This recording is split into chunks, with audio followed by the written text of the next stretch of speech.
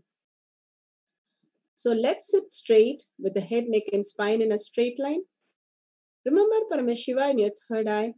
The will persistence. Whenever you start manifesting powers, you first understanding you are Paramashiva, whether you're manifesting or not, whether you are understanding or not. By nature, we are all existential reality that we are Paramashiva. Paramashiva manifesting as all body scanning or any other power is the manifestation of Paramashiva as Shakti. So completely bring the will persistence, seeing yourself manifest all these powers.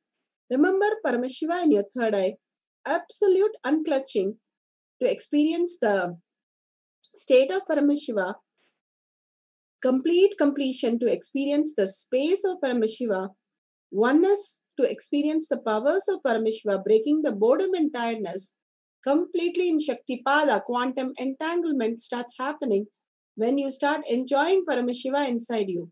And Tyaga as Paramashiva is your only strength. Now declaring complete integrity with the Bhagavan to experience the being of Paramashiva.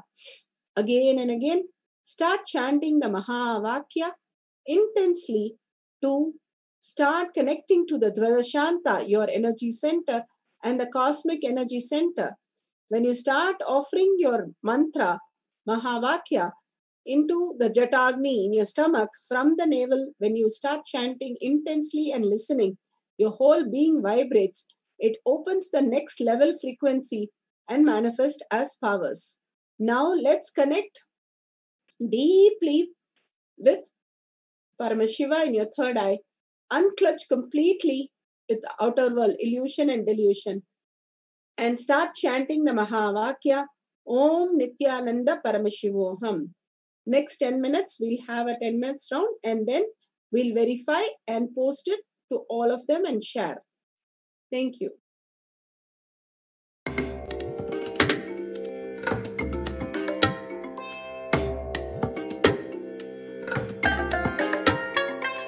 I bless you all.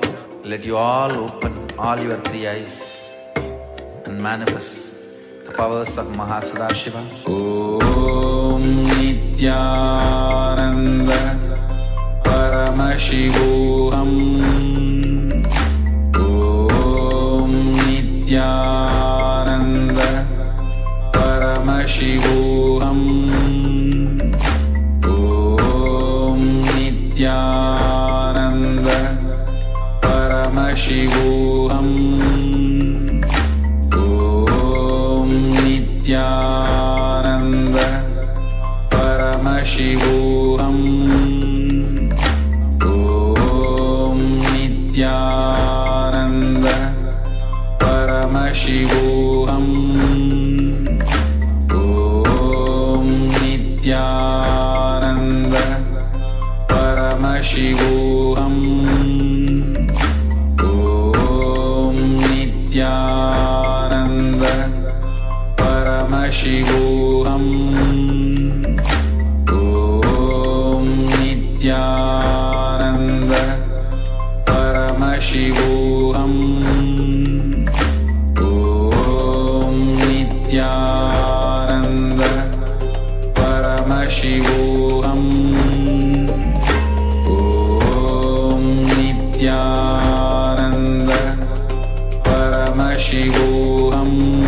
Paramashivoham.